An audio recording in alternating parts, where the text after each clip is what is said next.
श्री स्वामी समर्थ। आज मंगळवार आहे आणि आज आपली कुलदेवीची सेवा करण्याचा दिवस आहे। आज आपण गणपतीची आणि हनुमानाची सेवा करू शकतो। तरी आज तुम्ही दुर्गा सप्तशती ग्रंथाचं पठण करावं। हा अत्यंत शुभ आणि फलदायी ग्रंथ आहे की ज्याच्यामुळे आपल्या घरामध्ये सुख, शांती, आरोग्य, ज्ञान आणि बुद्धी वाढते।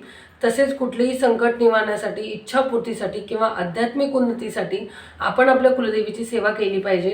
तसेच नवरात्रीमध्ये या ग्रंथाचे पठण केलेले खूप चांगले असते आणि मंगळवार आणि शुक्रवार हा देवीचा वार आहे, या दिवशी या ग्रंथाचे पठण केलेले खूप चांगले असते।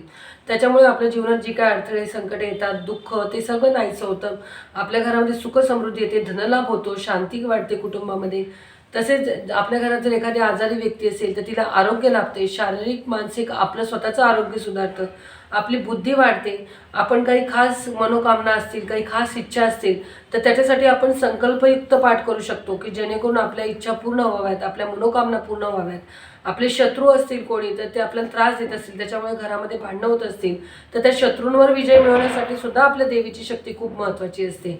आणि आपण जशी जशी देवीची सेवा नित्य नियमाने मंगळवार, शुक्रवार, नवरात्र किंवा पौर्णिमेला करत जातो तशी आपली आध्यात्मिक उन्नती होते आणि देवीची अखंड कृपा आपल्यावर, आपल्या वंशावर राहते। आपण वर्षातून एकदा तरी देवीला जाऊन पूर्ण मानसन्मान केला पाहिजे की जेणेकरून देवीचा आशीर्वाद आपल्या पूर्ण कुटुंबावरती अखंड राहील। तरी आज आपण दुर्गा सप्तशतीची सेवा नक्की करावी। आपल्याला काही अनुभव असतील तर नक्की सांगावे। श्री स्वामी समर्थ।